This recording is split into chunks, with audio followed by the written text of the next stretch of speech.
do konca volebného obdobia musí byť dokončené severné diaľničné prepojenie medzi Bratislavou a Košicami.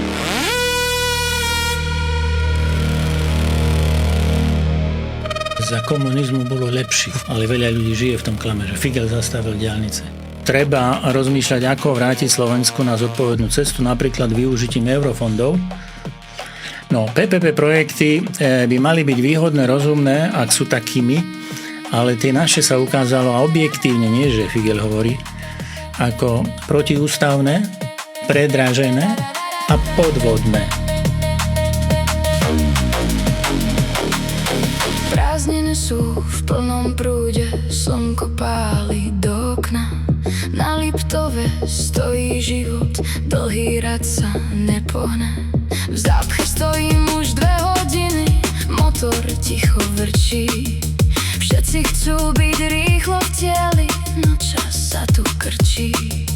Rádio mi zasa hlási, že je voľný len ten krok, ale veď to bolo predsa jasné už pred vlani tento rok. Pomaly ďalej zájdeš, aj keď stojí celá cesta. Hlavne v kľude doraziť z mesta a zas do mesta.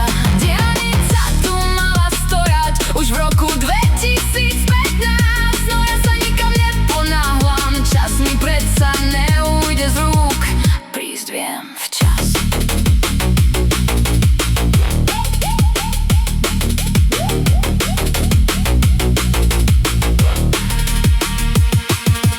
Za oknom sa kopcem račia, Liptov spí a čaká tiež.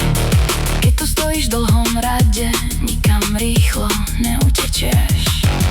Pozriem hore na oblohu, prázdninový vzduch tu dýcham. Miesto hnevu radšej spomalím a vôbec sa nezberí, ved od spiechu nespícham. Raz to predsa dostávajú, zatiaľ chytám kľudný tón. Cesta je náš cieľ